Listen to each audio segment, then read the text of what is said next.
Coba lihat nih. Oke. Jadi Bapak dan Ibu, saya akan lama di sini untuk mendudukkan agar kita mendapatkan sebuah insight tentang posisi skill tadi, karena kan tujuan pertama kita adalah komponen-komponen ini sebetulnya kan perlu semua ya. Tapi yang paling perlu itu pada kelompok yang di sini ada critical thinking dan problem solving. Jadi sebenarnya kenapa harus masuk MM?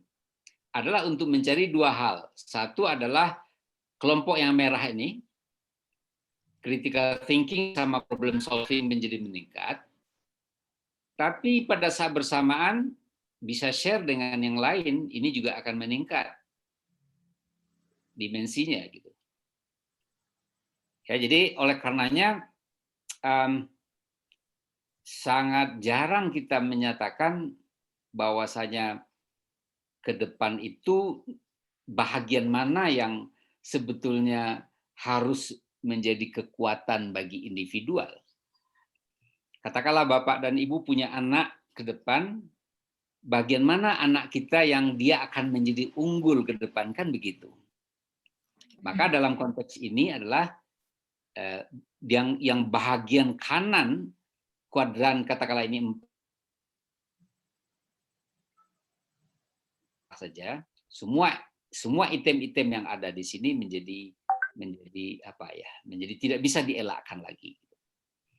Nah, ini perbandingan dari bahan yang kami coba pernah bahas mungkin pada awal kuliah dulu.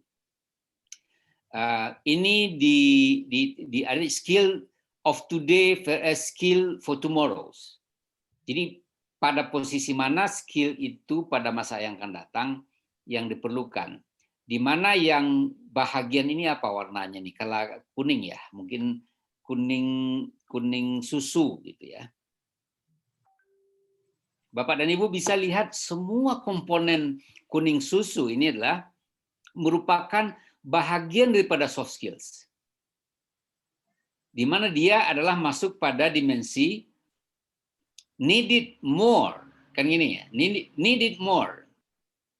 Ini very important. Apa di antaranya? Di antaranya leadership, communication, ya, interpersonal and empathy, kemudian adaptability, entrepreneur, gitu kan, yang pokoknya yang kuning-kuning ini. Kuning-kuning ini dia masuk ke dalam dimensi baik itu kuadran keempat, dan ini merupakan apa? Ini merupakan social and emotionals. Gitu kan? Social and emotionals. Sementara yang merah apa nih? Yang merah adalah physical and manual. Jadi di dalam dimensi itu di otak kiri kita itu ada namanya keterampilan psikomotorik. Dia masuk ke dalam posisi yang merah-merah ini. Artinya apa? Skill needed less and in the futures. Less in the futures itu artinya bukan dia tidak diperlukan, tetapi tambahannya tidak secepat pertambahan keperluan pada teori 20 tahun yang lalu sampai sekarang. Paham Bapak dan Ibu? Di antaranya apa? Misalnya orang yang ahli membuat craft, mesin, equipment repair, ya dia memperbaiki peralatan-peralatan, equipment operation, misalnya operasi apa saja, mobil, sopir dan sebagainya. Saya bisa paham lah di antaranya Bapak dan Ibu pernah membaca keberhasilan daripada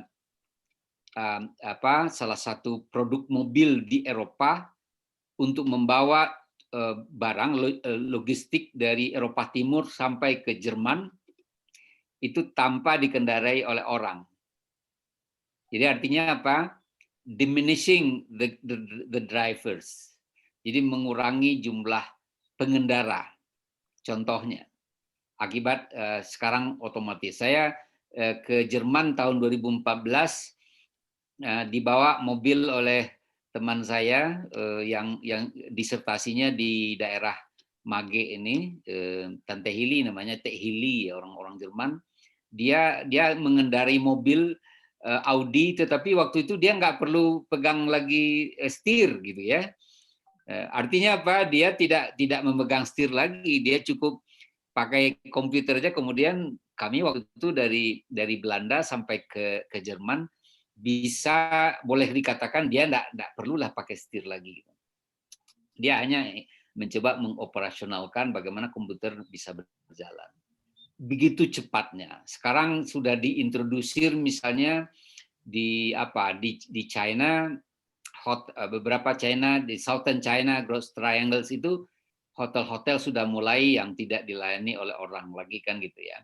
Sudah mulai melalui robotics gitu ya. Ada kafe-kafe yang mulai dengan robotik. Sekarang juga banyak juga kita lihat di media sosial bagaimana pelayanan rumah sakit masa Covid ini yang akan menggunakan misalnya robotik system. Ini ya artinya pertambahan. Apakah sopir tidak diperlukan? Sopir masih diperlukan, tapi pertambahannya tidak banyak. Nah, coba kita lihat ini basic kognitif. Basic kognitif di sini, basic literacy, basic data input, dia menjadi important but declining. Kenapa? Karena fase ini sudah pindah ke bawah. Sudah pindah dia ke bawah, di antara basic itu ada yang advance. Ini dia di scientific research, complex information system. Ya kan? Sekarang orang tidak bicara lagi komputer kan, orang bicara apa komponen yang ada.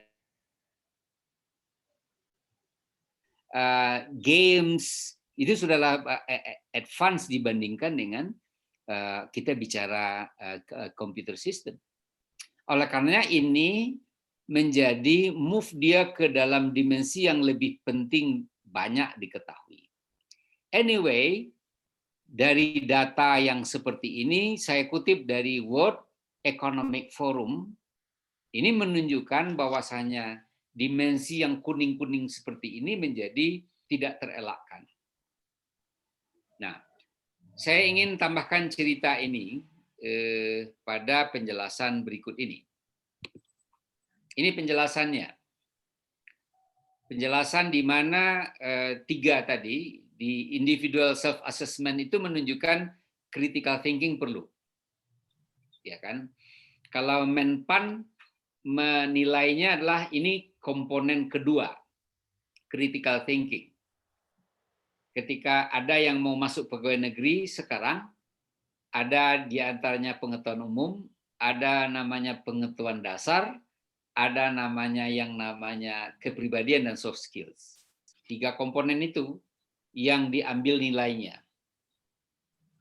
Nah, anak-anak Minang yang besar sekolahnya di Minang, itu hanya bisa lolos menjadi pegawai negeri 3 di antara 100 pelamar. Itu bukti empirisnya. Jadi 3 di antara 100. 3 atau lebih sedikit lah, 3, sekian. Jadi kita itu sudah mulai tertinggal sekarang. Pertanyaannya, data dari Menpan itu diolah oleh salah satu deputi kedeputian yang berkaitan dengan itu, menemukan sangat clear bahwasanya komponen yang berkaitan dengan gambar di sini untuk anak-anak Minang, dia relatif tertinggal dibandingkan dengan anak-anak yang belajar di Jawa, khususnya di Bandung, di Semarang, di Yogyakarta, mungkin juga di UI, ya, atau di Jawa Timur. Dan ini diperlihatkan oleh karakter yang sangat berbeda. Anak Minang yang tamat dia sekolah misalnya di Semarang, nggak usah kita bicara di Gajah Mada ya, di Semarang, itu dibandingkan dengan anak yang sama tamatnya UNAN atau UNP, ada perbedaan yang mendasar. Ya. Jadi mereka jauh lebih baik penataan yang berkaitan dengan bagian ketiga ini dibandingkan dengan yang terjadi prosesnya mulai dari TK kita, SD, SMP, SMA, perguruan tinggi, dan sebagainya. Oleh karenanya, apalagi kalau membangun semacam new institutional institusi baru yang di pemerintahan daerah yang penuh dengan tantangan, di mana komponen-komponen seperti ini akan selalu saja diperlukan dan menempatkan tempat. Nah, ini kebetulan saya juga sebagai ketua pansel, saya ditunjuk sebagai ketua pansel untuk penyeleksian katakanlah calon-calon kepala dinas, menunjukkan informasi dua hal yang di challenging waktu saya sebagai ditunjuk sebagai ketua pansel, bahwasanya dari segi kemampuan administrasi kawan-kawan mungkin tidak perlu diragukan lagi, sudah paham tentang ketentuan ini, permen, ini semua sudah. Tetapi apa yang menjadi keperluan yang akan datang yang saya rasakan waktu kami berdiskusi adalah critical thinking satu sama new ideas. Itu sedikit agak lebih tertinggal. Dan yang kedua adalah ngotot untuk ada pembaharuan dan inovasi. Ngotot tentang pendirian akan kebanggaan untuk memajukan bagian-bagian tertentu yang ada di institusinya. Saya berpengalaman karena minggu itu adalah kami sangat intensif memilih sekitar 8 sampai 9 kepala dinas, maka saya simpulkan bahwasanya kombinasi kedua sama ini critical thinking nih yang hijau ini, sama communication and leadership. Ya, jadi kalau boleh Bapak dan Ibu simpulkan, ini masuk ke dalam very highly important. Artinya kita bisa pindah sedikit dari pemikiran Daniel Goleman yang menjadi dasar pemikiran tentang soft skill selama ini, bahwasanya Daniel hanya menyatakan ini jauh lebih penting dibandingkan critical thinking sama innovation. Sementara sekarang kedua-duanya menjadi sangat penting dan mendasar.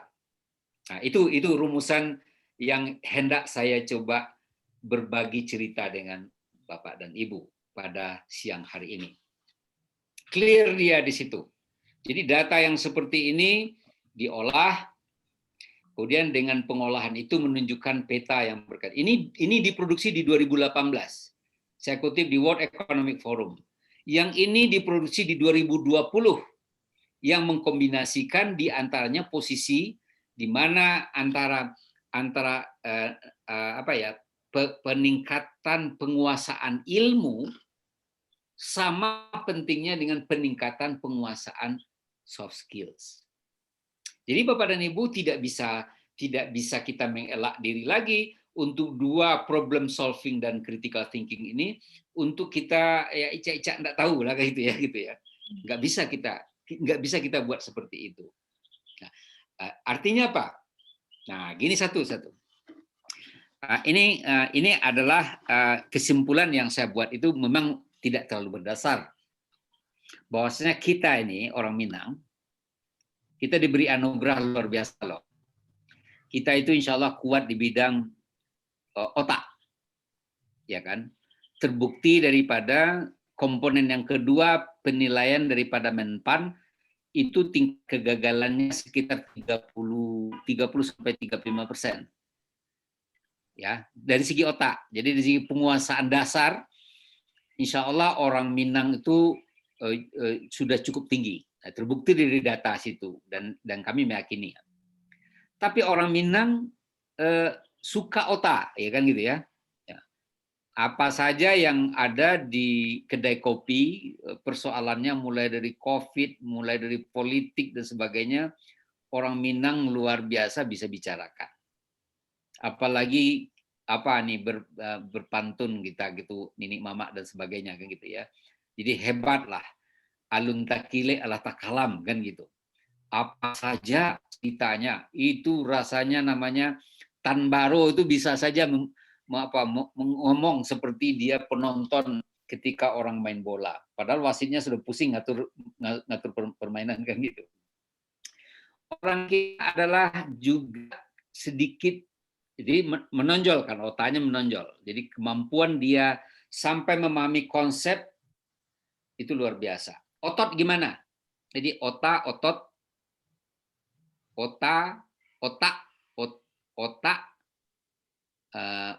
sama otot. Nah, kalau otot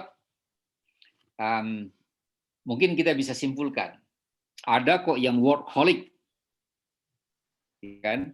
Tetapi kebanyakan kesimpulannya menyatakan kenapa banyak migrasi tenaga kerja ke Sumatera Barat dari daerah lain, khususnya dari daerah Jawa Tengah, ya kan, Jawa Timur, Jawa Barat, itu menunjukkan bahwasanya upah di daerah kita tinggi, tetapi orang kita tidak banyak yang sanggup mengambilnya. Nah, itu saya menemukannya di lapangan. Saya pernah membina banyak orang di Pasaman, di Kabupaten Agam, ya sekitar mungkin sudah lebih 44 proyek yang saya running, saya kerjakan. Ya, saya berkesimpulan seperti itu. Jadi sampai di tenaga otot, nah di tenaga otot itu 2 kriterianya. Mau bekerja, dan yang kedua adalah berbicara dan ambil keputusan, dia mau laksanakan ide-idenya. Jadi kombinasi antara problem solving sama critical thinking sama oral communication, that is a very talented human resource ke depan. Itu yang menjadi persyaratan. Di mana isu ini baru saya coba sampaikan ketika sebelum 2008, saya masih percaya lebih kuat kekuatan oral communication, organizing, yang berkaitan dengan soft skill dan sebagainya. Saya lanjut kepada materi begini, karena waktu kita sangat terbatas ya. Bahan saja dulu Bapak dan Ibu, boleh apa aja duduk manis saja dulu ya. Di critical thinking ini ada 2 dimensi. Satu adalah pertimbangan ilmiah teknis. Nah, itulah makanya Bapak dan Ibu belajar teori. Tapi saya juga asking atau berpendirian sekarang sedikit agak berubah juga. Bagi saya kita tidak perlu mendalami semua teori, even in magister management. Tetapi Bapak dan Ibu mesti mengambil beberapa saja yang betul-betul sangat relevan untuk kita. Jadi kalau seandainya kita terlalu too theoretical, maka ilmiah teknisnya akan bagus sebetulnya. Tetapi dia mungkin akan sulit untuk diimplementasikan karena terlalu banyak pertimbangan, kan gitu. Bapak dan Ibu lah yang di lapangan merasakan. Ketika kita berdebat, bagus semua orang Minang nih. Tapi ketika mengambil action, do it, ya kan? Do it, dari pemikiran menjadi action, nah ini dia akan menjadi sedikit terkendala. Itu satu. Jadi pertimbangan ilmiah teknis inilah yang menjadi kekuatan utama bagi Bapak dan Ibu mendapatkan pelajaran di tempat kita. Kalau dulu mungkin tidak lengkap, kalau sekarang dia jauh lebih advance. Kenapa teman-teman yang dari Dinas Kesehatan mau ke tempat kita? Karena mereka 18 orang itu memerlukan ilmu manajemen. Mereka tidak memerlukan tentang bagaimana kesehatan dimajukan, karena kita tidak mengajarkan kesehatan, tapi kita mengajarkan ilmu manajemen yang mungkin mereka belum dapatkan di tempat lain. Saya lagi finalisasi 3 mahasiswa saya di Puskesmas. Saya coba mereka membuat inovasi baru di dalam pelayanan Puskesmas. Itu tesisnya. Tesis masternya, tesis MM-nya, mencoba mengatasi masalah bagaimana mereka membuat inovasi baru di dalam pelayanan tuberkulosis. Satu. Yang satu lagi, bagaimana caranya inovasi baru di dalam kebersihan lingkungan. Wah, mereka buat dan uji coba. Pak, saya tidak menyangka ini yang saya peroleh, dia bilang. Ini mereka mau ujian minggu depan. Ya, saya biarkan dan mereka sudah buat dan menulis sudah bisa, dan saya yakin mereka sudah menguasai dan mendapatkan selama di sini. Yang kedua adalah teknis administratif. Jadi Bapak saat bersamaan kami yakin, apalagi kalau yang dari Pemda ya, sudah mulai dari awal, apalagi pernah.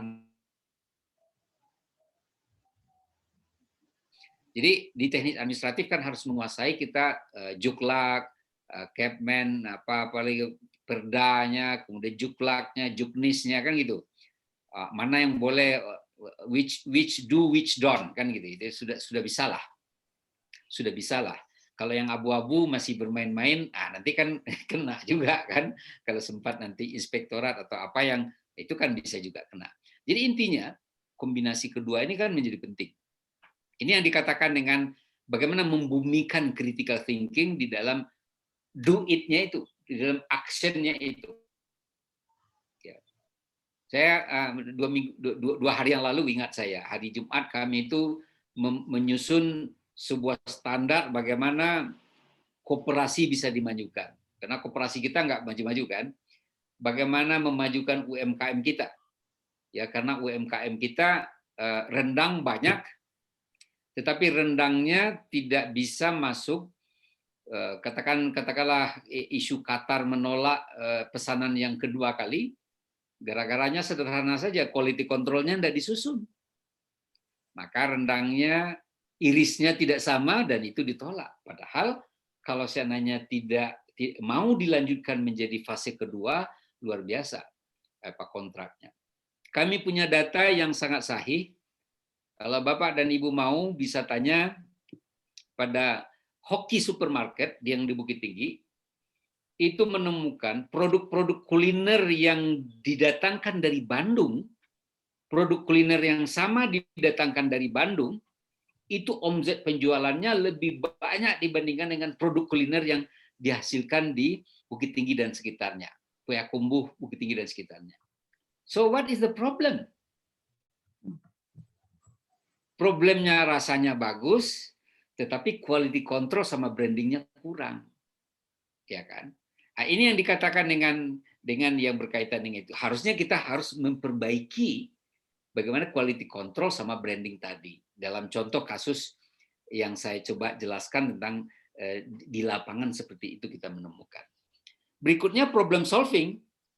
Nah, oleh karena orang Minang itu pandai berbicara sampai apalagi petata petitih, ya kalau di kampung saya di Gadut sana, untuk hari Minggu orang jemput mayat, jemput batu ya, pesara, itu enggak tanggung pandainya orang bicara kan, mulai dari sapo yang sia sepangka, sia yang datang ini mamaknya, kemudian menyuruh datang ke rumah ya kan, supaya menghormati, itu kan begitu halusnya, luar biasa. Tetapi apa yang diperlukan?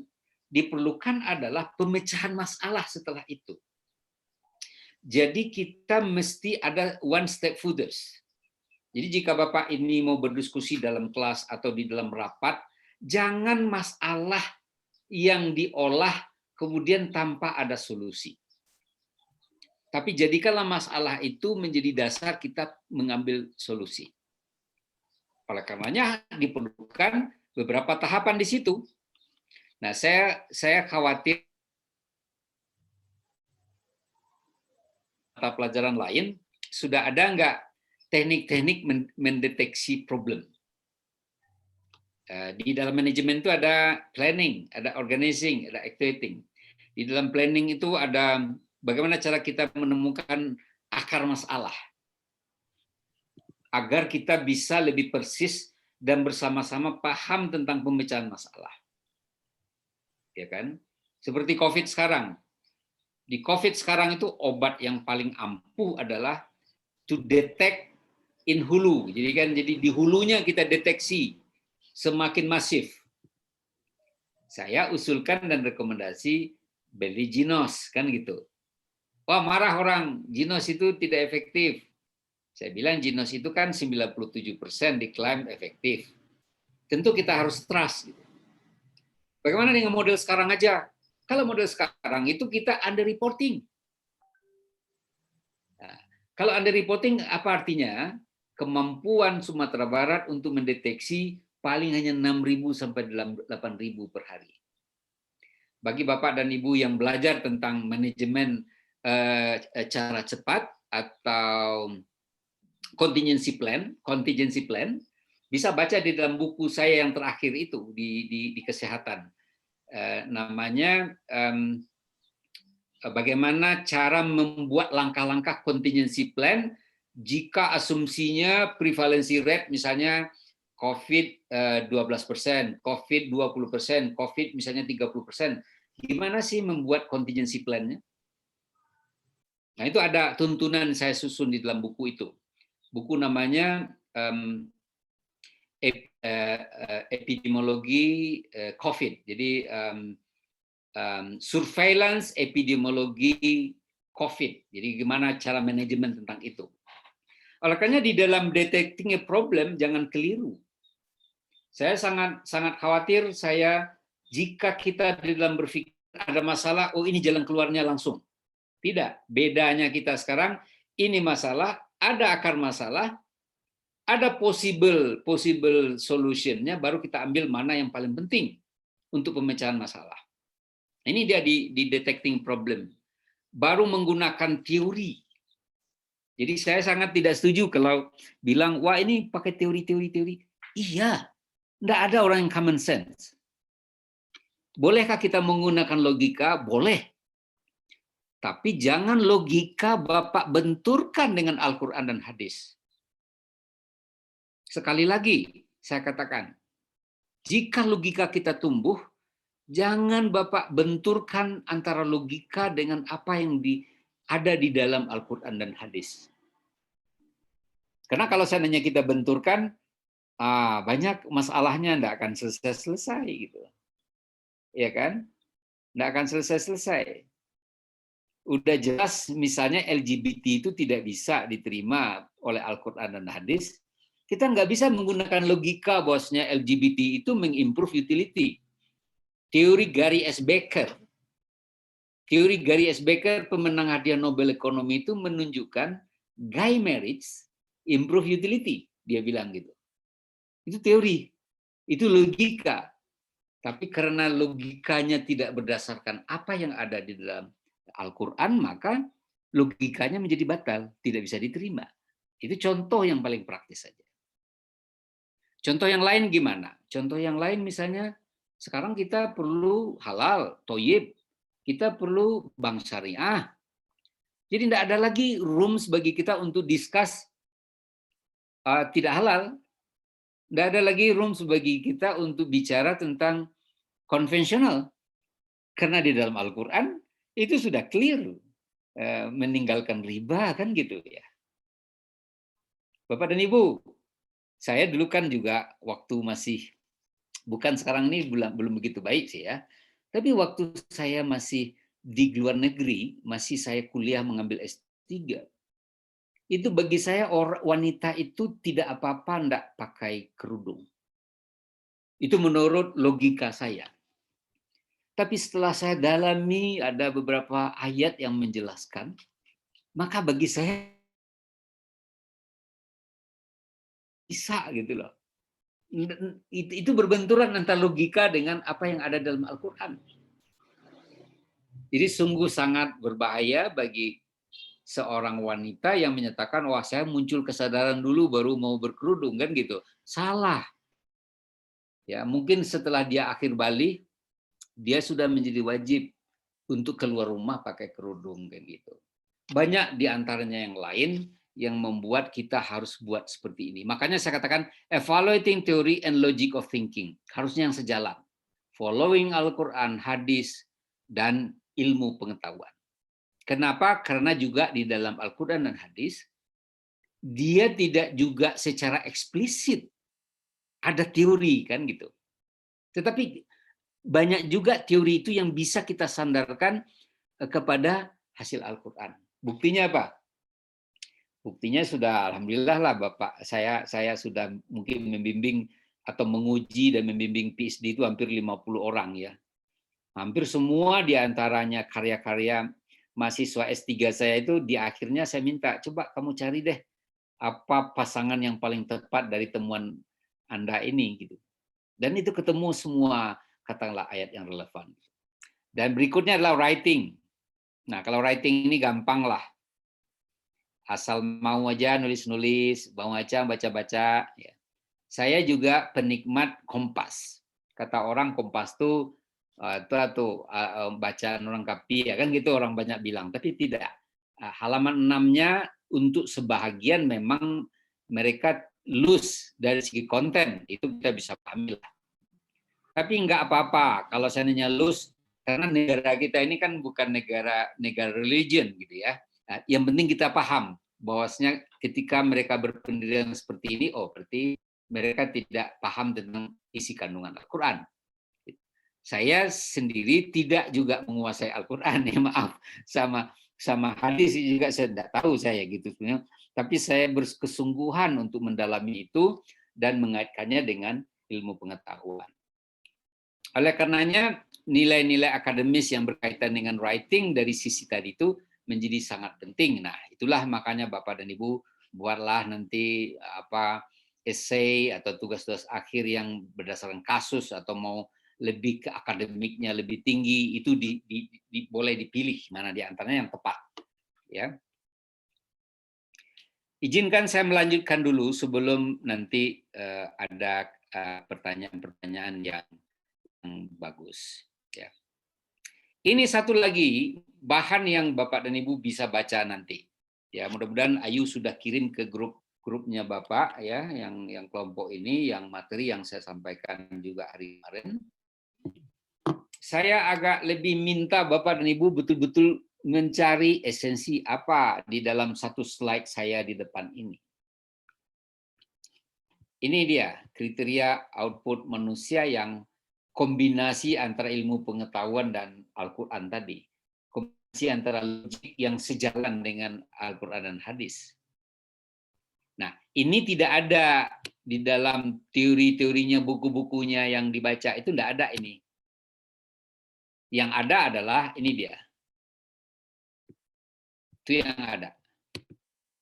Nah, di depan ini baru dia dimensi, satu adalah intrapersonal, ke dalam diri.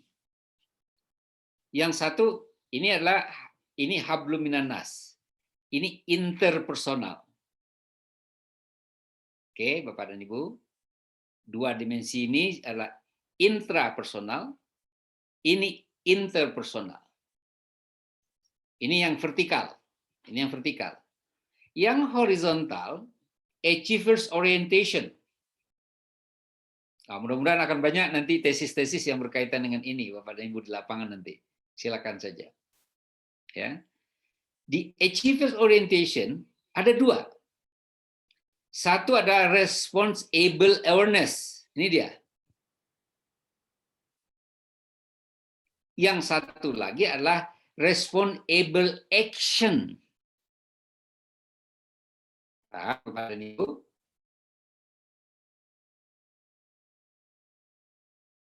Di dalam satu tabel yang kita kutip dari papernya Bryce Kingsley. Papernya belum diterbitkan di jurnal, tetapi dia sudah disampaikan di dalam pertemuan NBER, National Bureau of Economic Research of America. Kalau NBER itu sama dengan LIPI-nya Amerika. Semua publikasi-publikasi yang luar biasa itu, yang hebat-hebat itu, lewat itu pertemuan dulu. NBER.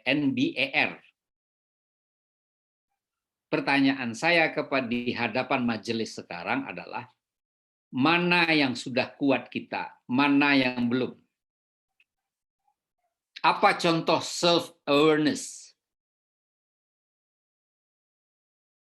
Kombinasi antara intrapersonal dengan responsible awareness. Gampang sekali Bapak dan Ibu. Seorang empati kali Pak. Apanya? Berempati. Empati boleh. Kalau kita punya anak, maka anak itu baru bangun pagi, dia respons enggak dengan diri dia sendiri, dengan lingkungan dia lipat enggak selimutnya, Ya. Dia luruskan nggak tempat tidurnya supaya, ingat loh, riset menemukan anak yang berhasil sekarang bekerja dominannya karena dia diajak secara mandiri oleh orang tuanya di rumah. Itu riset secara empiris yang luar biasa hebatnya sekarang. Jadi jangan sekali-kali Bu Rina, Bu Dina punya anak, terus dimanjain anaknya. Jangan, mereka akan nanti susah hidup ketika dia dimanjain. Diajar masak, Pak, diajar semua. Yes, diajar Kebiasaan. masak, diajar membersihkan toilet. Ya, ada istilahnya tuh Pak Prof. Dia jadi susah, beda jo susah duit. Ya, yang penting mereka diperkenalkan. Sebetulnya tanggung jawab di preschooling itu sebetulnya kan sama ibunya dan ayahnya di rumah kan gitu. Tapi kebanyakan karena ibu dan ayahnya itu tidak terdidik, maka Aiko baru lahir nanti daklah mulailah barisi lo cek lai. Aiko alun selesai digadangkan, yang lain sudah nuntut. Jadi they cannot, kalau dalam bahasa ilmu ekonomi itu, they cannot distribute care within households. Jadi dia tidak memiliki waktu yang cukup dan optimal untuk memberikan pelayanan di dalam home production ya terhadap anaknya dan sebagainya gitu. Self awareness, pertanyaannya adalah bolehkah seorang wanita keluar rumah yang sloppy? Sloppy itu kakinya itu agak beginilah, agak bentuk mirip X. Saya menerjemahkannya itu, misalnya dia tidak pandai berbedak, dia tidak pandai menaruh lipstik secara benar. Kan estetikanya adalah, misalnya kan, saya juga nggak ngerti nih, kalau misalnya lipstiknya modelnya begini kan, harusnya kan raut lipstiknya dan warnanya kan juga harus ada. That is a part of self-awareness. Pasangannya nih biasanya kalau kacamatanya gagangnya biru, kemudian kerudungnya biru, sepatunya biru, kayak gitu ya, supaya pemandangan orang lain bukan nawaitu kita adalah kita show off kepada orang lain, karena nawaitu kita supaya orang bisa melihat ada keteraturan hidup. Enak dilihat. Kepantasan, kepatutan. Kepatutan ya kan. Juga demikian Bapak-bapak, cobalah Bapak-bapak itu kan misalnya pakai celana tapi celananya mungkin modelnya model cubrai tahun 70-an sekarang. Ya tidak kepatutan, self awareness-nya kurang. Kemudian merokok sembarang aja di dalam bus, di dalam mobil, maaf ya, di dalam kantor, self awareness-nya kurang. Jadi itu yang diperbaiki. Kalau seandainya self awareness kita kurang, perbaiki ini dulu. Tapi saya yakin mungkin self awareness akan semakin baik ketika proses kita kecil sampai dewasa itu sudah didapatkan, diberi oleh bisa orang tua, bisa guru TK, guru SD dan sebagainya. Saya ingat dalam cerita buku saya di soft skill, salah satu anak saya nomor 2 itu namanya si Carla. Pertama saya antar dia waktu itu ke TK-nya di Flinders University. Kira-kira hari ketiga saya antar, dia rebut mainan temannya. Waktu itu mainannya itu apa ya, gambar-gambar apa, bukan mainan yang ini anjing-anjingan gitu ya. Dia rebut dari temannya. Langsung gurunya menyatakan dan memanggil si Carla ini sama temannya berduaan duduk, dan langsung gurunya menyatakan, "This is not yours." Saya masih ingat itu apa yang dijatakan oleh gurunya.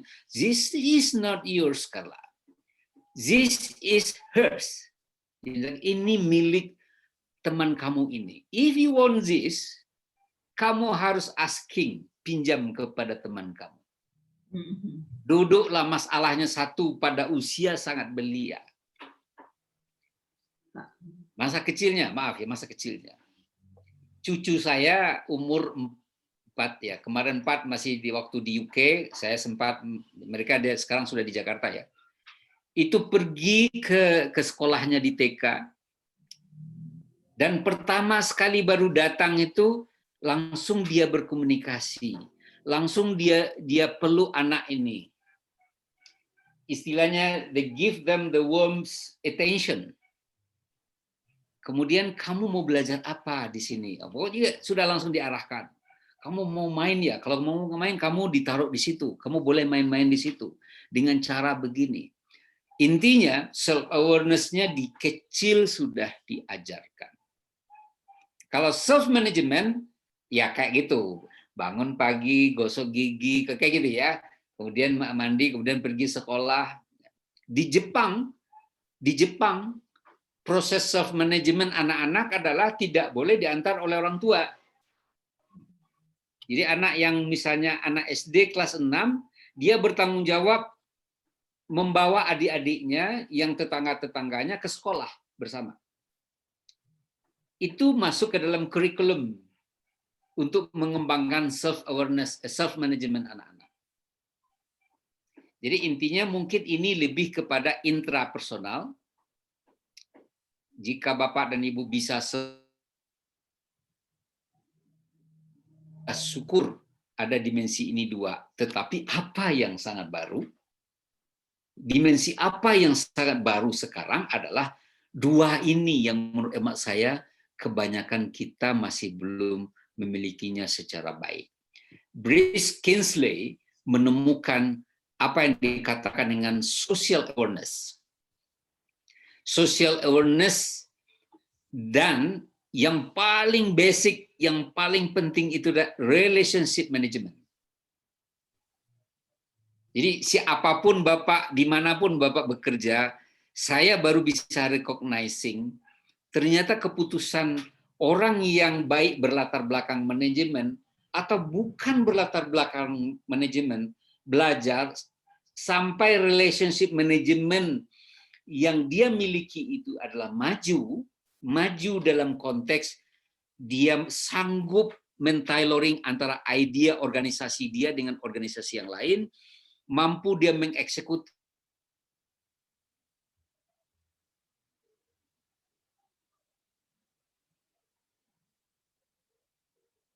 Pak, putus lagi, Pak. Chaos sinyalnya Bapak. Nyata Bapak di Kamang. Jadi Ya Padang. kan dia orang situ dan Oh, Bapak enggak domisili di Padang. lagi pulang kampung itu kayaknya rumah mama yang Rumah istrinya di Kamang, Bu. ya mungkin tuh. Pergi weekend.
Di tempat tidur aja dia gini-gini. Sudah bisa menyelesaikan persoalan-persoalan itu semua. Itu satu. Jadi bisa dibuatkan bagaimana upaya tidak membuat pelayanan misalnya tersedia di tingkat kelurahan saja, karena itu akan memakan cost. Jadi sistemnya yang dibangun. Nah, contoh seperti itu. Jadi ada di relationship management ini harus kita perkuat gitu. Saya lanjutkan dulu, nanti kita balik juga ke bahagian. Jadi apa karakter, apa self assessment kombinasi ini ada pada katakan self awareness. Tanggap, disiplin, terampil dan kayak gitu ya, itu ada di dalam self awareness. Di dalam self management ya setiap langkah itu tidak begitu datang begitu saja, ada rencana kerja, ada eksekusinya. Nah, kelemahan kita ya kebanyakan itu membicarakan dan mempersiapkannya sudah bagus, tapi mengeksekusinya banyak yang lupa, banyak yang mengabaikan. Ya kan? Kita misalnya bicara tentang apa ABS-SBK kan gitu. ABS-SBK kan berarti hanya merencanakan. Ketika melaksanakan isinya itu gimana? Nah, sulit. Kita bicara tentang koperasi, hebat-hebat semua bicara tentang koperasi, tapi koperasinya enggak bisa berbuat. Kita bicara tentang UMKM 99%, tapi UMKM kita kalah dibandingkan dengan UMKM Bandung. Kan data kami yang di Hoki Supermarket itu. Makanya dalam tahun ini kami membuat satu perusahaan baru di Sumatera Barat ini namanya Konsorsium Bisnis Minangkabau. Mana tahu nanti ada yang ikut mendengar, ikutlah di Konsorsium Bisnis Minangkabau. Memang sahamnya agak rada tinggi saya sediakan, satu lembar itu 25 juta. Nah, produk pertama kami apa? Produk pertama kami yang terobosan baru adalah kita mau buat mie Minangkabau gitu. Mie baru Minangkabau dari Mokaf. Jadi kita nggak mau lagi pakai super mie yang berasal dari Indomie, Indofood itu. Bapak bayangkan satu bulan satu jenis Indomie saja, satu jenis Indomie saja, peredaran uang untuk konsumsi mie saja satu bulan lebih daripada 100 juta. Berapa jenis mie yang beredar di Bukit Tinggi saja? Itu kehilangan kesempatan dan lapangan kerja warga Bukit Tinggi, belum lagi warga Agam, belum lagi warga 50 kota, belum lagi warga 50 kota, Payakumbuh dan Sumatera Barat. Oleh karenanya saya buat itu dan mohon doanya nanti kita akan launching. Ya, paling lama launchingnya itu sebetulnya launchingnya sudah minggu kemarin, tapi masih ada tertunda sedikit. Jadi perusahaan kami menjadi besar nanti, Pak Enmaidi itu komisaris utamanya kita minta. Nah, kalau Bapak dan Ibu mana tahu ada yang punya rezeki, silakan gabung. Kita buat konsorsium rendang, kita membuat konsorsium air minum, kita buat konsorsium yang berkaitan dengan mie, produk mie, termasuk juga tepung untuk pembuatan penggorengan ayam, tepung yang digunakan untuk menggoreng ayam gitu. Itu kita produksi sendiri. Nah, itu contohnya. Jadi kita tidak lagi hanya merencanakan, tapi juga mengeksekusi. Nah, jadilah Bapak dan Ibu itu menjadi eksekutor terbaik ke depan. Ya. Karena ranah Minang ini memerlukan para eksekutor seperti yang saya tawarkan, misalnya kalau misalnya kerja di Satpol PP, terus apa eksekutor baru yang dibuat? Ya, misalnya saya menawarkan misalnya buatlah sebuah line baru pengawasan makanan dan halal dan syariah kan gitu ya. Nah, itu kan belum begitu terdefinisi secara jelas di Satpol PP kemarin. Sehingga pengawasan yang berkaitan dengan kehalalan dan sebagainya itu tidak berlaku selama ini. Kalau situ dibuat, maka Ibu Dina akan yakin saya akan menjadi gerbong pertama yang mempermasalahkan atau yang menelorkan tentang misalnya Satpol PP Syariah. Ya, mungkin juga seperti Ibu Rina, maaf, di mana kerjanya? Di SMK Kesehatan, Pak. Kepala Sekolah SMK Kesehatan. SMK Kesehatan, oke. Ya, Pak. SMK ya, SMK Kesehatan ya. Oke. Itu sangat bagus. Sekarang kalau bisa itu analis kesehatan makin banyak Ibu lahirkan itu. Iya, kita juga ada programnya jurusannya itu, Pak, yang teknik laboratorium medik. Ya, teknik laboratorium medik itu bagus, SMK karena dia adalah middle workers yang berkaitan dengan pemeriksaan sampel darah, pemeriksaan ini itu akan akan banyak pengambilan foto, ronsen dan sebagainya, itu keperluannya masih terbuka luas ya di daerah kita gitu. Nanti Bu Rina bisa saya kasih buku satu ya, yang saya buat surveillance itu. Saya sangat perlu Kasih sekali. saya WA. Betul Pak, dengan soft skill ini saya sangat perlu sekali. Mohon izin pendapat sedikit ya Pak. Karena kan kita sekolahnya vokasi Pak. Kemudian mereka nanti akan diterjunkan ke dunia kerja gitu. Nah, yang saya utamakan sekarang untuk karakter mereka memang soft skill inilah yang rasanya sangat diperlukan sekali Pak untuk menggerakkan mereka gitu. Judulnya soft skill untuk kesehatan, itu yang saya buat khusus untuk kesehatan dulu. Oh iya, Nanti terima kalau kasih ada Pak. sama Hodril nanti kita buat yang untuk ini untuk pendidikan nanti Hodril kalau mau ikut nanti bisa juga. Oke, terima kasih Pak. Kalau yang lama saya bisa ada kok dokumennya, kalau Ibu mau kasih WA saya nanti saya kirim. Tapi kalau yang untuk buku sekarang terpaksa nunggu dikit dulu. Ya saya janjian ya. WA saya nanti saya lebihkan Ibu cetak agak satu ya. Iya, makasih Pak. Ibu sudah masuk ini Asosiasi Vokasi Indonesia? Belum Pak. Nah, ikut aja nanti WA saya, nanti saya masukkan Ibu Vokasi Nasional sama Vokasi Sumatera Barat. Jadi Ibu bisa bicara tentang kesehatan pada tingkat SMK nanti. Iya ya. Di situ yang kita bisa idenya apanya gitu kan. Itu teman-teman yang ngurusin masalah standarisasi dan sebagainya itu bisa ikut di situ. Jadi kasih kabar saya nanti nomor HP-nya, nanti saya coba usulkan supaya admin bisa mengintegrasikan keberadaan Ibu ke dalam itu kelompoknya ya. Ya Pak. Terima kasih Pak. Baik. Sama-sama. Saya teruskan sedikit sebelum nanti kita diskusi lagi. Pada gambar ini juga menjadi sebuah yang baru.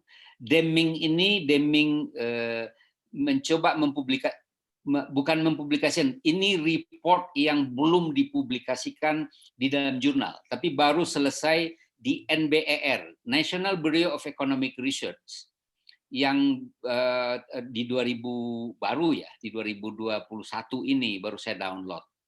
Bapak dan Ibu bisa lihat di sini 4 kombinasi dari data tahun 1980 sampai data 2012. Apa yang bisa Bapak dan Ibu pahami dengan perkembangan pemikiran peranan soft skill itu di mana sekarang?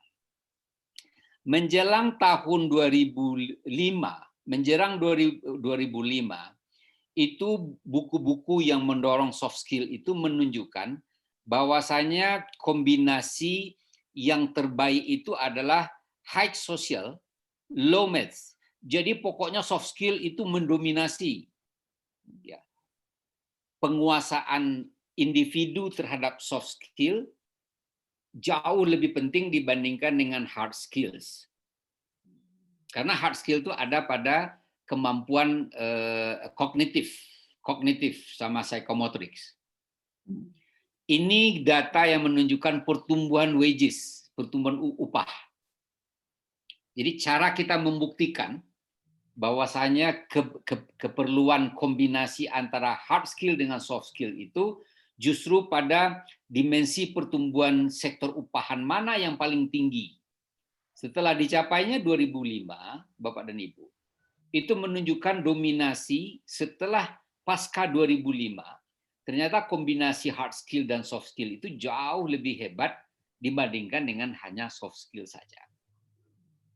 Jadi jangan lupa misalnya di SMK, apa hal-hal yang perlu diperkuat nilai sains anak-anak. Itu nggak bisa kita elakkan.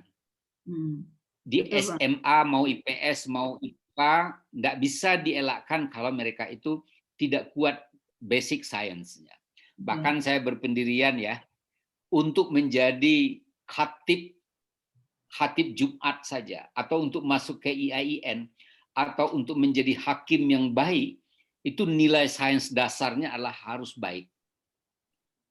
Jika tidak hanya mengandalkan misalnya hanya mengandalkan memori atau menghafal hukum, maka biasanya kita jauh tertinggal gitu.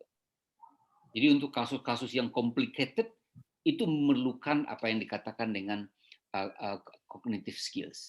Jadi data yang ini sampai periode pertengahan 2005 mendominasi. Artinya pada masa 1980 sampai 2005 itu kombinasi high social ini adalah soft skill dan low maths. Low maths itu artinya kurang pun kemampuan dasar anak-anak asalkan soft skillnya bagus, dia akan diterima baik di tengah masyarakat.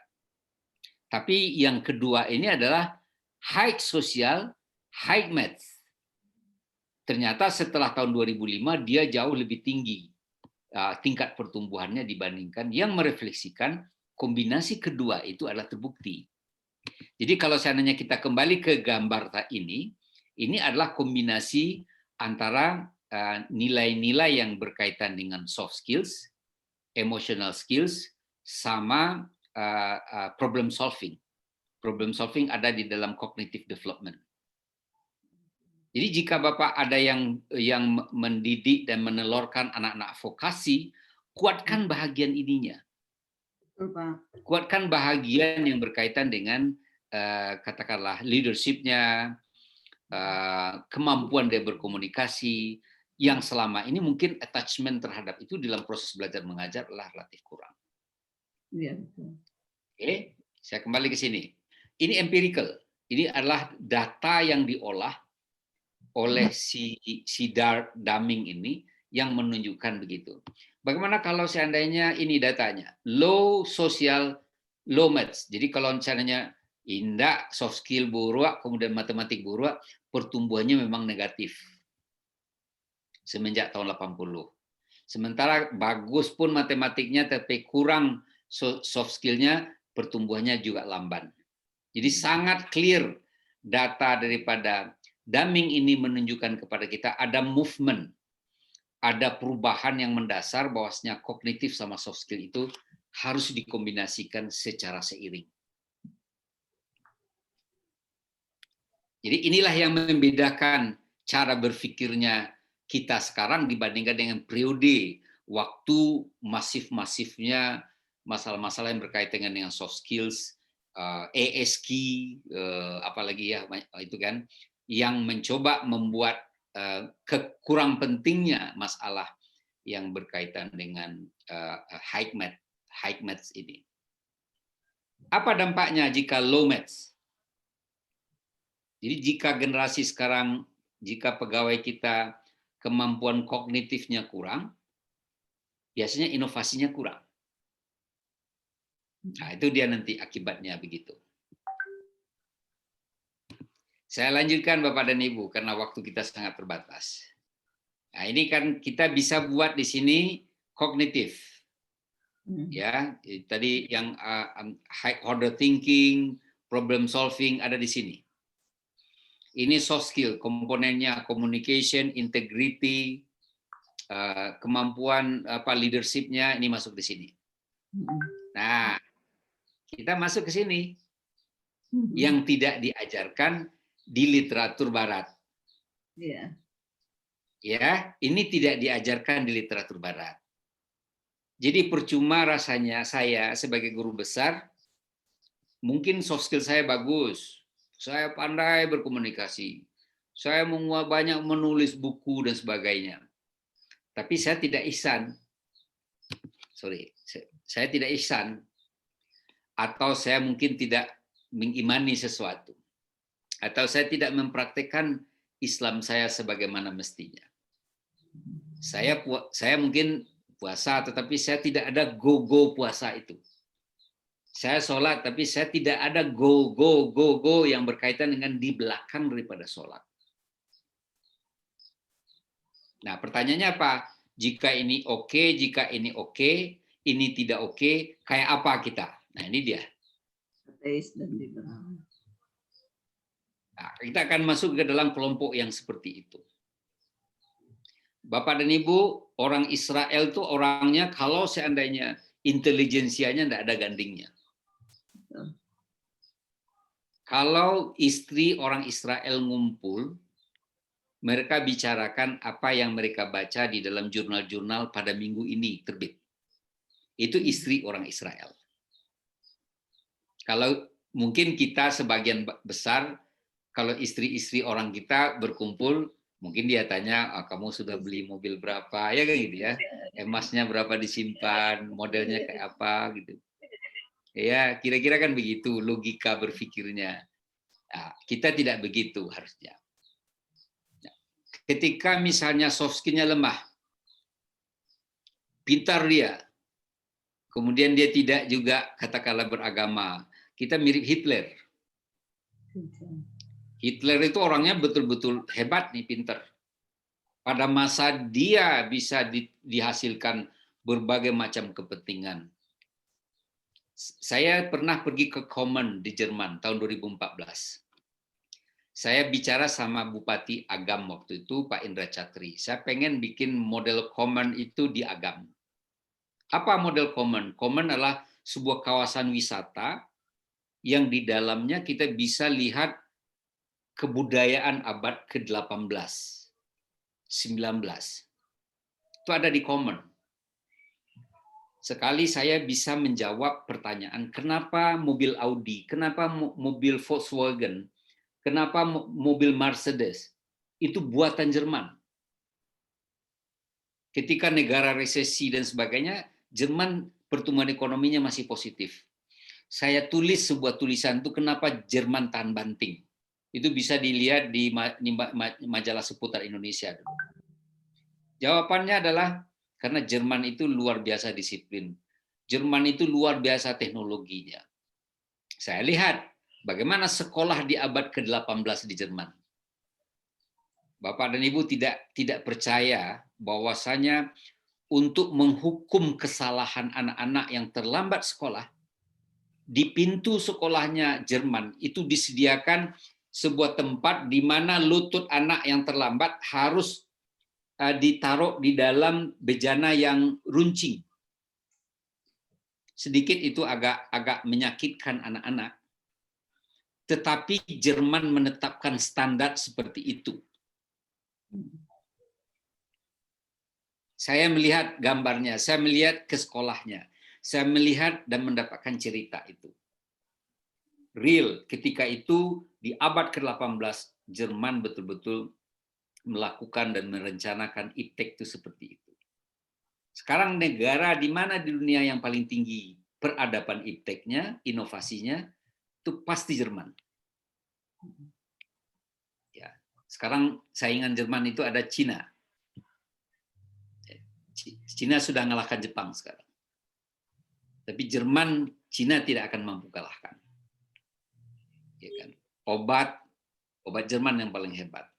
Mobil Jerman yang paling disukai di dunia. Contohnya. Jadi artinya dia kombinasi dua ini. Sayang sekali orang Jerman dia tidak masuk di sini. Atau kita ini oke, ini aja oke, dua ini tidak, Anda juga bisa. Ya kan? Kenapa umat Islam itu proporsinya sekitar ranking 2 di dunia, dan tahun 2050 umat Islam itu sejajar dengan umat Kristiani jumlahnya. Tapi angka kemiskinan di umat Islam itu banyak sekali. Kita tidak bisa katakan ini cobaan dari Tuhan yang harus dilalui. Tidak bisa kita katakan begitu. Itu karena inovasi kita rendah. Orang Islam banyak yang sekolahnya tidak bagus. Bolehkah kita menghasilkan umat Islam itu hafiz Al-Quran? Boleh sekali. Bolehkah para hafiz itu masuk ke dalam ilmu-ilmu dunia? Sangat boleh sekali. Bapak boleh lihat trennya sekarang. Tren pendidikan di zaman sekarang ini adalah sekolah SMP sama SMA adalah boarding yang paling bagus. Dari 10 pemuncak di Sumatera Barat berturut-turut sekarang, itu 1 boarding, yang ranking 1 boarding Padang Panjang. 5 boarding yang di Maninjau, 7 boarding yang saya sebagai ketua komitenya di Arisalah, Padang. Ada 4 dari 10 pesantren. 4 daripada 10 sekolah, itu the top 10 sekarang di Sumatera Barat. Jadi visi kami di Arisalah itu 20-20. Jadi 20 orang alumninya tahun 2020 itu menyebar mengambil postgraduate di luar negeri. Tahun 2021, 2022, 22 orang. Dan itu overquote, melebihi dari yang direncanakan. Jadi saya di situ, walaupun saya tidak begitu menguasai Al-Quran ya, tapi para pendirinya tidak mau tetap meminta saya sebagai ketua komite sekolah di pesantren Ar-Risalah itu. Dan saya berbahagia anak yang nomor 3 ya, alhamdulillah itu sudah instruktur untuk hafiz dia. Jadi dia instruktur hafiz. Anak yang nomor 3. Jadi kalau ada yang mau tamat Al-Quran, setorannya dia sudah bisa mendapatkan lisensi untuk menerima setoran untuk orang hafiz yang nomor 3 gitu. Nah, itu manfaatnya ya dari pengelolaan itu. Jadi intinya Bapak dan Ibu kan kita sudah tahulah ya, ketiga-tiganya harus ada. Jadi yang biasanya yang diajarkan ke kita ini, apalagi yang lebih banyak di SMA sekarang tuh anaknya pintar, masuk ke perguruan tinggi hebat, tapi ininya tidak terbangun gitu. Nah, kita kan pengalaman nih, ya kita pengalaman mereview bagaimana kelompok-kelompok yang kita sekolahkan. Ada tuh kelompok yang disekolahkan ke ITB, kelompok yang disekolahkan ke UI, kelompok yang disekolahkan ke UNAN. Kita punya lihat karakter-karakternya memang berbeda.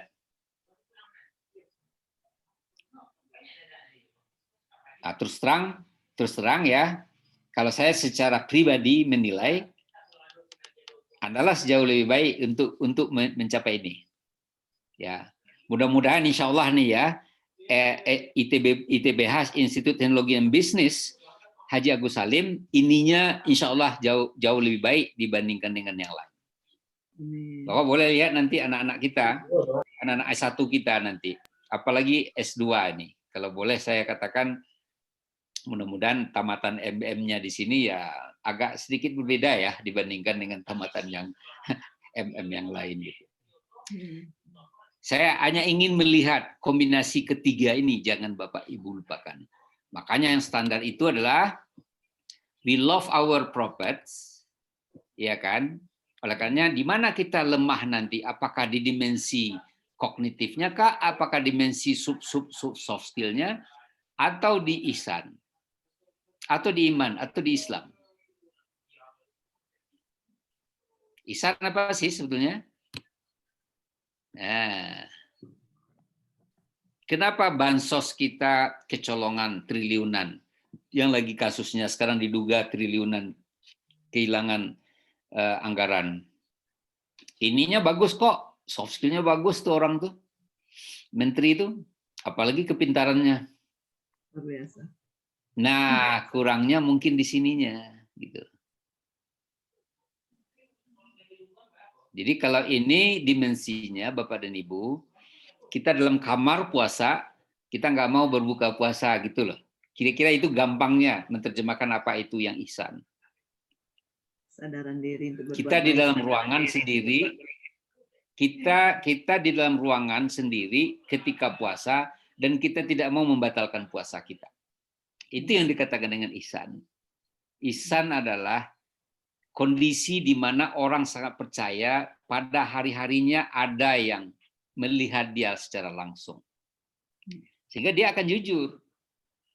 Dia akan tepat waktu, dia akan berbuat baik itu bukan karena dia harus mendapatkan harta, dia akan mendapatkan rezeki lebih banyak, tidak. Di balik dia itu. Kita berbuat baik itu karena memang kita diberi kemampuan untuk itu. Kita diberi kemampuan. Jadi misalnya Bu Rina, ya jabatan saya itu saja, tetapi saya disukai oleh anak didik kita. That is okay. Karena mungkin dengan cara begitu kita jauh lebih terselamatkan dibandingkan dengan yang lain. Itu dia inti daripada kesadaran dan praktek transendental yang di dalam literatur asing ininya tidak masuk. Jadi kepada diri saya sendiri misalnya kan kalau misalnya saya sekarang itu per tahun tidak ada kemajuan dari segi misalnya yang gampang-gampang aja lah Biasanya sholat cepat-cepat gitu kan. Sekarang sedikit semakin baik, semakin kusuk, itu berarti sudah ada kemajuan. Yang biasanya sudahlah hantam kromo aja, ndak ada yang lihat kok kan gitu. Sekarang, ops, tunggu dulu, ini nggak bisa dikerjakan gara-gara malaikat kita sangat menjaga kiri dan kanan, tak sedetik pun kita tidak diawasin kan gitu. Nah, jika dimensi itu sudah masuk, apalagi yang 4 ini bisa kuat, dan dimensi imtak yang per definisi itu ada di dalam komponen ihsan, iman dan Islam, insya Allah Bapak dan Ibu, kita itu akan menjadi manusia yang jauh lebih sempurna, dan mungkin Allah akan semakin banyak melimpahkan rahmat kepada kita semua. Jadi Bapak dan Ibu tidak akan komplain. Mau pekerjaan apa saja kita senang. Mau tekanan makin berat itu kita senang. Kok orang lain tidak seberat kita? Ya karena nawa itu kita berbeda. Nah ini kesadaran itu yang perlu dibangun secara terus-menerus. Ya. Saya lanjutkan sedikit lagi. Kebiasaan berinteraksi untuk social skills menjadi diperlukan. Apa itu? Melaksanakan pemecahan masalah sosial di luar individu, namun dapat dirasakan artinya oleh orang lain. Ketika saya ditunjuk sama Pak Bupatinya Agam sebagai ketua pansel, sebagai anggota, ya katakanlah anggota tenaga ahli beliau itu, beliau kan mencoba membuat namanya scholarship. Jadi ada anak Minang 100 orang per itu akan dicarikan beasiswanya. Saya bilang, jangan kita buat rencana itu tidak dilaksanakan. Saya bilang, saya sudah sediakan 2 untuk anak 2, ya anak 2 Agam dapat beasiswa dari keluarga kami. Saya mulai, saya sudah juga, saya sudah kirim ke Trisakti, dia bilang kan. Beliau juga memberikan beasiswa sampai tempat tinggal juga. Akhirnya ini kan menggelinding. Ini yang dikatakan dengan social action. Jadi kalau seandainya ada di kampung kita ada yang miskin, jangan hanya hibah. Kalau hibah kan berarti kan awareness, individual awareness yang ada. Ini dia. Ini yang self awareness yang ada. Udah ibu mana, bo miskin mana orang tuh. Tetapi what next? Ya kan? Yang diperlukan itu kan what next-nya. Action. Bagaimana kita berada dan kita berkontribusi untuk memperbaiki itu. Jadi ini yang dikatakan dengan bahagian kita sosial tanggap, mampu melaksanakan intervensi, mungkin dengan cara uji coba, pembiasaan. Dan Bapak dan Ibu mungkin kita punya jam terbang berbeda-beda. Silakan Bapak coba buktikan ketika kita memberikan sesuatu itu betul-betul ikhlas demi kepentingan yang lain, tidak akan lama dari situ semuanya akan dikembalikan. Itu hukum alam. Itu hukum alam, tidak pernah tidak gitu. Ya kan? Itu pasti gitu. Tetapi orang yang tidak percayalah yang menyebabkan persoalan dia tidak mau berkontribusi. Dia terlalu kikir untuk orang lain dan sebagainya. Coba buangkan itu, sifat-sifat yang seperti itu. Mudah-mudahan Bapak dan Ibu dan kita semua bisa merasakan begitu nikmatnya ketika kita berbuat kepada orang lain. Jadi dalam ekonomi itu dikatakan dengan social benefits. Jadi kita ini semakin berilmu, jika manfaatnya dirasakan lebih besar oleh orang lain, maka ilmu kita itu yang dikatakan dengan berkah. Keberkahannya luar biasa. Ya. Sedikit lagi, Bapak dan Ibu. Di relationship management, ini dia, mampu mengorganisir dengan kelompok mitra lainnya. Ini yang saya katakan, kenapa sih UMKM kita begitu-begitu saja terus? Kenapa mutu pendidikan kita selalu tertinggal? Kita tadi statement tadi di media sosial itu, kata Ibu Menteri Keuangan, kita tertinggal 45 tahun dalam hal kualitas dibandingkan dengan Korea Selatan. Oke, kita bisa akui itu. Oke lah, kita tertinggal. What next? Ya kan? Apanya yang kita mau coba perbaiki? Ayo kita bersama-sama. Nah, kita cari akar masalahnya. Nah, ini ketika kita mencari akar masalahnya, kemudian kita lakukan terobosan-terobosan. Bu Rina juga bisa baca buku saya tentang pendidikan layanan khusus. Ya, Pak. Hasil uji coba saya di Pasaman, hasil uji coba saya di Kaur, Bengkulu Selatan, hasil uji coba saya di Sulawesi Tenggara, di kabupaten apa ini yang ada masyarakat permukaan laut ini.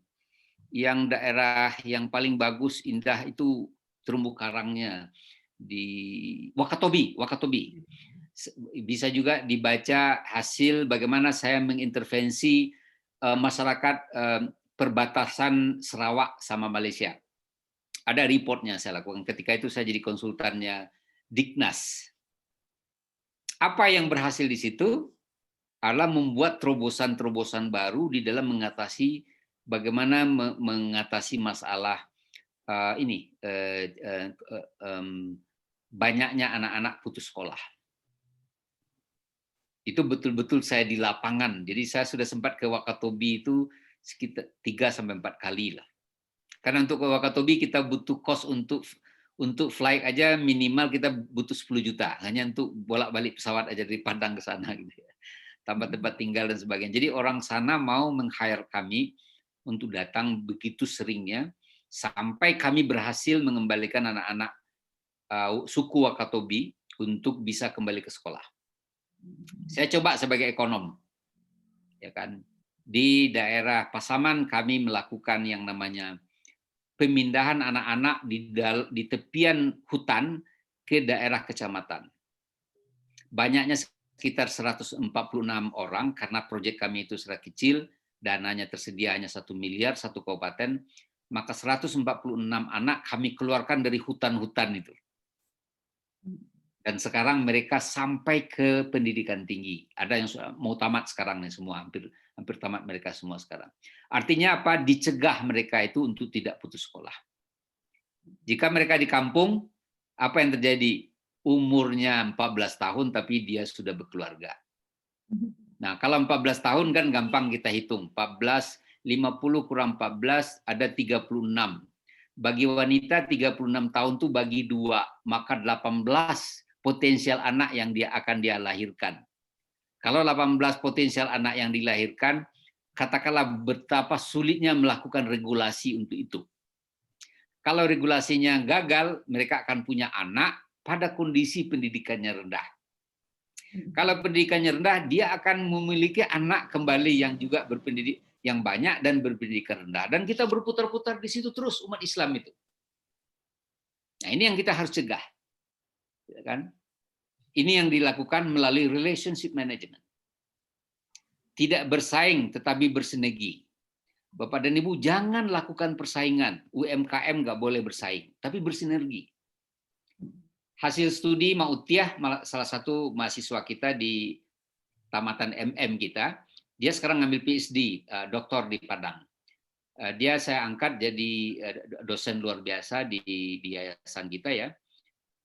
Itu menemukan untuk tenun songket di kampungnya, di mana tuh buat tenun songket di Padang Panjang tuh, Kota Baru belok kanan itu. Pandai Sike, Pak. Pandai Sike, Pak. Pandai Sike, Pak. Pandai Sike. Beliau menemukan justru yang terjadi di situ adalah persaingan, bukan sinergi antar pengrajin di Pandai Sike. Oh, kalau begitu apa yang terjadi? Kita bisa prediksi 10 tahun yang akan datang akan banyak pengusaha-pengusaha kecil akan saling menindas di dalamnya. Di Bukit Tinggi akan terjadi tindas-menindas pengusaha misalnya kerupuk Sanjay. Karena mereka tidak mau disatukan brandingnya, mereka bersaing. Kenapa omzetnya produk UMKM Bandung yang ada di Bukit Tinggi jauh dibandingkan dengan produk UMKM yang sama yang dihasilkan oleh masyarakat Bukit Tinggi, Agam, dan Payakumbuh? kumbuh? Gara-gara kita adalah bersaing sama kita. Oleh karenanya quality control sama persaingan menjadi penting. Sinergi menjadi penting. Jadi kalau Bapak dan Ibu mau maju, jangan boleh idealitas kita kan memang harus tetap ada ya. Tetapi kita harus bersinergi gitu. Nah, makanya kami dalam minggu terakhir ini kan kita mau kerjasama dengan ITB ya. Saya sudah ketemu sama pembesarnya ITB. Ini minggu-minggu ini akan ada ketemu lagi dengan BINUS. Apa dream saya? Ngapain sih anak-anak kita itu terlalu jauh-jauh pergi? Biayanya besar lagi ke Bandung dan sebagainya. Ayo kita buat kerjasama. Jadi anak-anak kita nanti kalau mau, ya udahlah, ambil aja jurusan digital business kami di sini. S1 kita bagus digital business. Karena apa? Karena yang penting tuh entry point-nya kita masuk dulu. Entry point-nya apa? Jurusan digital business satu-satunya kan. Sementara yang ada di Jawa Barat itu di Unpad, tapi kapasitasnya sangat kecil. Nah, kami kerjasama dibina oleh ITB. Ya mudah-mudahan berhasil lah ya. Nah, itunya adalah supaya anak-anak kita akan bisa berdagang nanti. Jadi di Aur Kuning itu enggak usah barangnya dibawa ke Aur Kuning, tapi mejanya di Aur Kuning bisa mensuplai keperluan di Kalimantan, di mana-mana di Malaysia, di Timur Tengah cukup dengan memainkan sebuah sistem bisnis yang bagus. Kira-kira itu yang akan kami ajarkan dan kami tularkan kepada anak didik nanti. Sayang sekali waktu kita sangat terbatas. Ada 2 slide lagi. Berkah. Nah, keberkahan jika soft skill baik, kepercayaan atasan dan masyarakat mesti dalam meningkat. Jadi orang yang punya waktu adalah orang yang sibuk.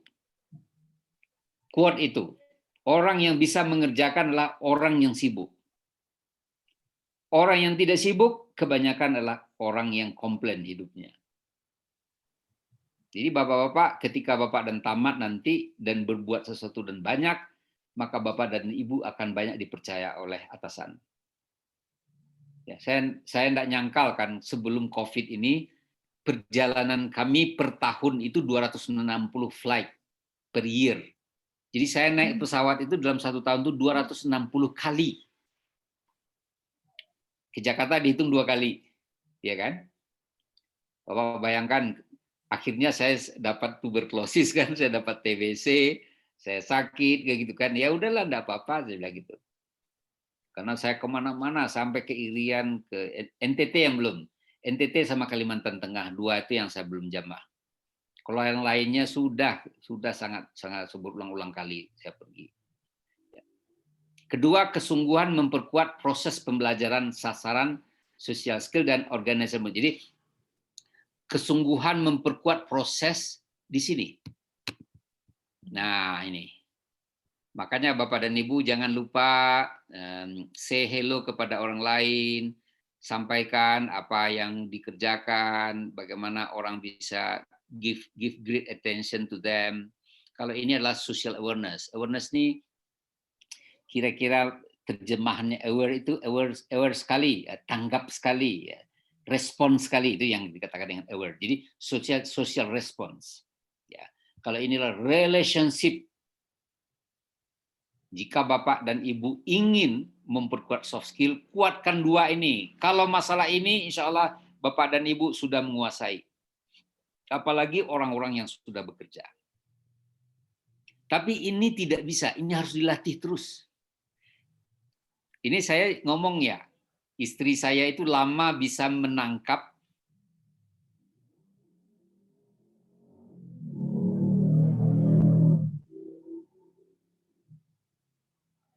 Waduh, sinyal.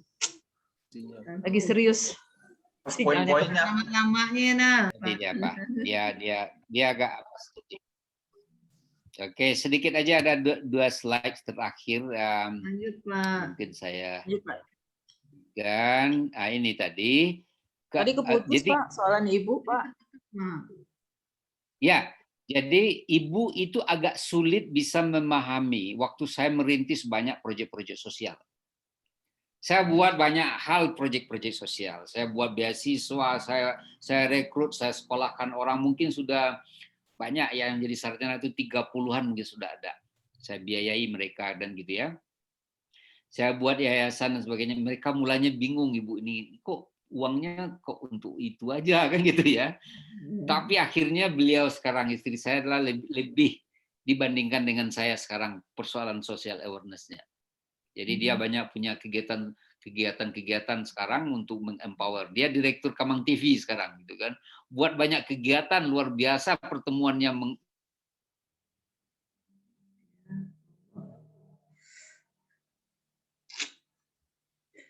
Aduh, putus lagi. putus lagi. Iya. Nah, jadi begini, karena waktu kita juga masih terbatas. Is there anything that everybody would like to share with me? Pada sisa waktu, silakan saja kasih pandangan, kasih masukan sedikit lagi. Jadi intinya itu. Intinya pada perkuliahan ini, tujuan kita jelas tadi, saya kembali ke tujuan awal tadi. Kita tujuannya ini, ya.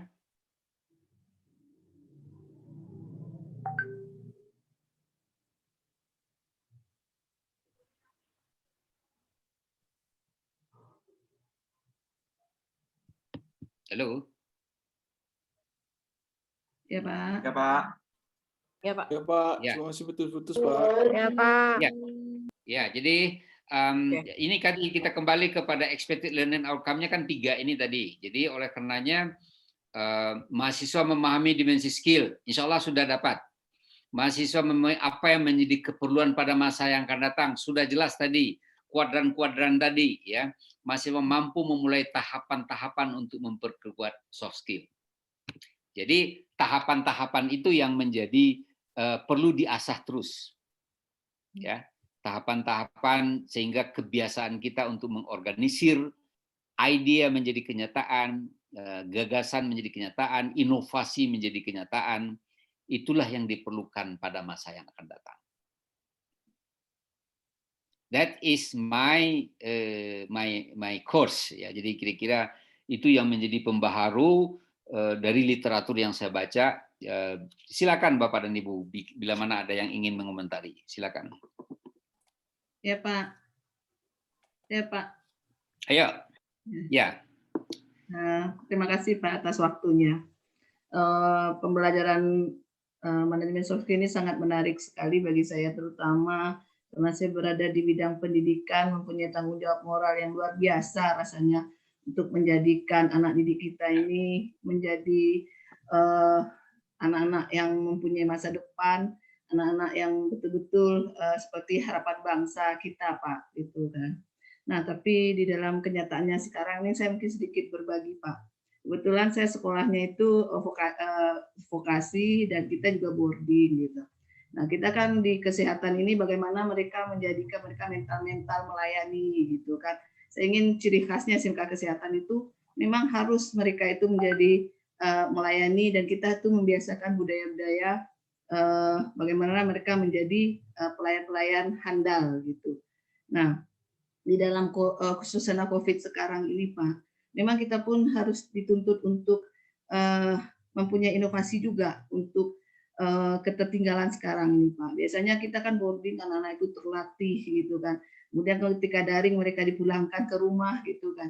Kebiasaan-kebiasaan itu tidak banyak yang terlepas gitu loh untuk kita pembentukannya di dalam soft skill-nya itu, Pak.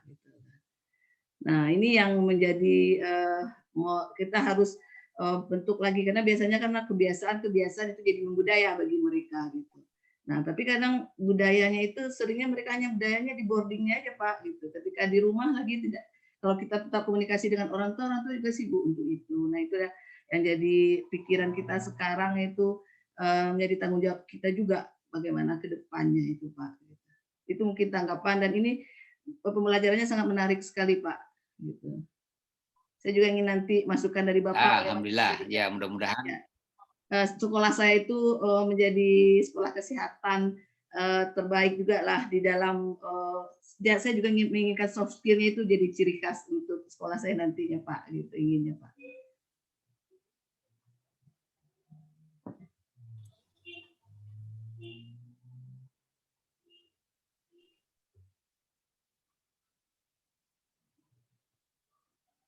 Ya. Ya, terputus lagi tadi ya. Oke. Jadi Bu Rina, sebetulnya ada jalan keluar yang kalau Ibu mau coba, karena proses dari boarding itu pindah ke rumah, maka masih ada jalan yang kita bisa lakukan. Satu adalah melakukan apa yang dikatakan dengan course guide.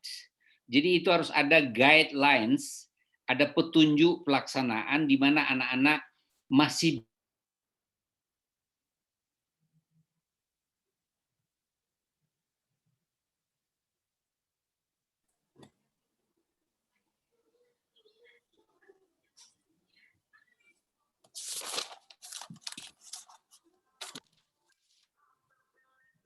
sorry, nggak apa-apa.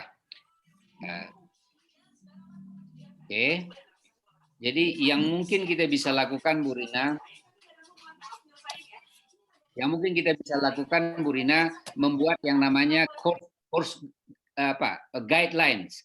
Jadi setiap step yang ingin Ibu bisa hasilkan dari perbaikan kepribadian, mereka bisa melayani masyarakat di bidang kesehatan seperti itu mesti terurai dia satu persatu.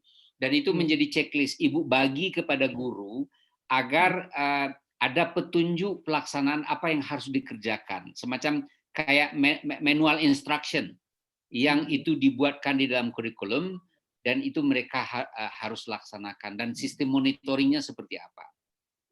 Itu lakukan itu. Kemungkinan besar pada sela-sela waktu yang memungkinkan Ibu buat nanti pertemuan, apakah itu semi daring atau mungkin mengumpulkan seperempat kelas secara bergiliran sehingga proses untuk pembiasaan yang berlaku di dalam proses pembelajaran soft skill itu masih tetap dipertahankan. Saya kira itu yang mungkin bisa. Makanya di course soft skill yang kami buat ini, itu dibuatkan betul materinya. Kalau Anda belajar ini, apa yang harus Anda lakukan di rumah, gitu. Oh, iya. Jadi yang dilakukan di rumah itulah instruction manual. Jadi bagaimana manual yang membuat petunjuk dia tidak lepas begitu saja.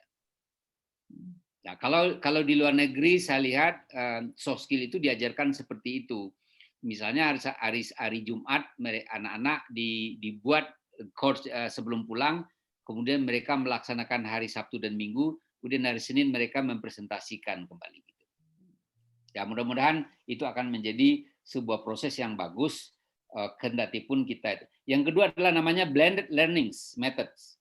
Jadi Bu Rina juga bisa mengembangkan apa yang dikatakan dengan blended learning methods. Blender. Jadi digabung dia metodenya yang membuat persoalan kognitif, psikomotorik dan sebagainya. Apabila Ibu bisa juga memblocking mana di antaranya bagian-bagian yang lemah dan mana di antaranya yang kuat, yang lemah ini diatasi. Apakah karena mungkin kedisiplinannya lemah atau kerja kerasnya yang tidak. Jika itu yang menjadi bahannya, maka bagian itu yang kita cari desainnya. Ya, jadi harus ada secara detail untuk dipetakan sampai kita bisa mencari intervensi-intervensinya. Gitu ya. Dipetakan. Baik, siapa lagi? Bolehlah kita lebih, siapa saja saya masih mau kok. Gitu. Pak, izin Pak. Ya, ayo. Ini tadi dari paparan Bapak itu ada beberapa yang saya catat Pak. Jadi quote-quote-nya itu pertama masalah menjadi landasan untuk mengambil pemecahan masalah. Itu yang pertama Pak. Lalu yang kedua itu ada dalam relationship management itu kita harus bersinergi, bukan bersaing Pak. Nah, di sini Pak, yang jadi pertanyaan saya sebetulnya Pak, sebetulnya nilai-nilai itu kan kalau dulu itu sudah ada Pak, kebetulan dari sisi pendidikan saya lihat Pak. Di dalam social awareness itu biasanya masyarakat Minangkabau, contohnya dalam pembangunan sekolah Pak, mereka mengerti sekali seperti yang Bapak lakukan tadi di Pasaman atau bagaimana itu Pak. Itu misalnya pembangunan sekolah biasanya rata-rata ada kepedulian dari masyarakat itu misalnya untuk mewakafkan tanahnya atau segala macam Pak. Nah, terkait dengan masalah yang ada sekarang Pak, itu kan banyak sekolah sekarang yang berbasis zonasi atau segala macam itu Pak. Yang terjadi itu bukanlah sinergi jadinya Pak. Ada persaingan yang mengakibatkan banyaknya sisi-sisi kehidupan berbangsa dan bernegara itu yang terganggu. Contohnya tertib administrasi kependudukan misalnya, Pak. Karena dengan orang pindah tapi tanpa menempati tempat itu, lalu bagi anak-anak yang tinggal di daerah-daerah yang jauh, biasanya mereka tidak mendapatkan pendidikan yang baik, Pak. Nah, dari pengalaman Pak selama ini, Pak, apa sebetulnya yang menjadi nilai degradasi dari nilai-nilai yang ada di tengah masyarakat kita sehingga nilai relationship management dan social awareness itu rasanya tergerus, Pak? Dan apa solusinya kira-kira, Pak? Terima kasih, Pak. Jadi itu poin utamanya adalah karena semakin lemahnya proses namanya early grade. Jadi banyak sekali riset menemukan itu proses pendidikan dini kita itu boleh dikatakan tidak terjadi secara baik. Makanya di Sumatera Barat atau di Indonesia lah pada umumnya itu masa hanya 3 dari 10 anak yang bisa akses, dan itu akses pun mutunya tidak bagus. Jadi pembenahan tentang pendidikan secara lebih dini itu menjadi urgent, baik dalam rumah tangga maupun di komunitas, ya kan? Itu bisa lihat cucu saya itu yang di Inggris pada usia sebelum 6 tahun ulang tahunnya dia bisa menjelaskan begitu gamplangnya tentang berbagai macam yang dia baca. Dia kemampuan membacanya tinggi. Kenapa kemampuan membacanya tinggi? Karena sekolahnya mendorong agar dia suka membaca. Jadi kita benahi dalam jangka panjang itu dulu. Nah, baru kita preteli masalah-masalah masing-masing. Apa kelemahan di sekolah, bagaimana persoalan kognitif itu lemah, bagaimana rumah tangga itu tidak mau membiayai sekolah anaknya ketimbang dia mau berburu, ya berburu babi dia mau biayai, tapi ketika anaknya mau beli buku mereka nggak mau keluarkan uang, gitu kan? Kan itu empiris semua. Nggak bisa beli rokok dia mau, anaknya untuk beli telur atau susu untuk gizi anak perempuannya tidak mau mereka penuhi. Itu meluas sekarang, tidak hanya masyarakat miskin, termasuk juga masyarakat kaya. Kenapa di Korea anggaran pendidikan rumah tangga itu 2 kali dibandingkan dengan anggaran negara untuk seorang anak? Karena rumah tangga itu percaya semakin tinggi intervensi rumah tangga membiayai anaknya, maka anaknya ini akan mendapatkan pekerjaan yang jauh lebih baik. Nah, di awak ndak asal masuk anak sekolah lah tuh. Wah, mutunya ndak ada, mau tahu. Orang tua ndak mau berpartisipasi di sekolah. Iya. Partisipasi tidak selalu uang. Iya. Partisipasi adalah wujud ke awareness, ke orang tua. Sehingga yang mengelola sekolah itu bukan hanya kepala sekolah. Saya itu ketua komite Yari International School terbaik sekarang di Sumatera Barat. Ambo ketua komite yayasan yang boarding school yang ranking 6 sama 7 ini. Itu dari dulu seperti itu. Kalau Bapak ingin melihat anak-anak ujian yang tidak perlu dikontrol, pergilah ke pesantren kami itu. Nggak perlu ada orang yang mau kenapa? Karena ihsan semua. Anak-anak itu nggak akan ada mau mencenek sekarang ada di situ. Itu bisa dijamin ya. Nah, kenapa itu terjadi? Karena itu diulang-ulang terus. Iya. Gurunya itu betul-betul hebat gitu ya. Bapak nggak yakin berapa honorarium guru di situ, tapi semua guru punya kendaraan sekarang. Semua guru punya mobil sekarang sama rumah. Itu disediakan oleh yayasan. Yayasan yang buat. Kita buat rumahnya guru disediakan. Anaknya guru di-free-kan. Istrinya guru boleh bekerja. Misalnya juru masak, juru untuk pakaian, untuk makanan guru-guru, itu yang mengelolanya lah istri-istri para guru-guru di situ. Sehingga semua kita coba berdayakan dan hasilnya luar biasa. Jadi Audrey, itu yang mesti kita benahi bersama, dan kita harus, jika itu yang menjadi, makanya seperti di Agam atau Sumatera Barat, saya sama Pak Gubernur selalu tanamkan itu. Di Bupati juga demikian. Saya berharap juga di Bupati yang lain atau camat yang lain, saya berharap gagasan-gagasan ini ditindaklanjutin dengan aksi-aksi yang betul-betul serius. Nah, jika itu ada, Ya, Pak, akan motong, Pak. bagus. Ya, Ya Pak, motongnya itu sebetulnya kemarin saya juga berdiskusi dengan beberapa teman-teman di kampung itu, Pak. Masalahnya kalau dulu sekolah-sekolah kita boleh kita sebut, Pak, SMP, SD itu beberapa SD itu adalah tanah wakaf, Pak. Potensi yang kita lihat sekarang itu contohnya di pertanian dan peternakan tempat Pak Datuk Palindi itu, Pak, misalnya, Pak. Lalu adanya sekarang hotel yang mau dibangun 3 di apa itu, Pak. Sulit sekali untuk mendapatkan lahan sekarang yang betul-betul seperti zaman dahulu itu kan orang wakaf banyak itu. Ini yang saya pertanyakan, Pak. Itu yang jadi pertanyaan saya, Pak. Sulit sekali. Sudah berapa kali saya coba-coba untuk kita berubah menggunakan space dari yang luas menjadi kecil, maka teknologi diperlukan untuk itu. Bayangan kita sekarang tidak lagi membuat kebun yang terlalu luas, tetapi kebun yang sempit tapi nilainya jauh lebih besar daripada yang luas. Kenapa produktivitas lahan di negara-negara Eropa itu hampir produktivitasnya 2 kali dibandingkan dengan di negara berkembang, gara-gara begitu.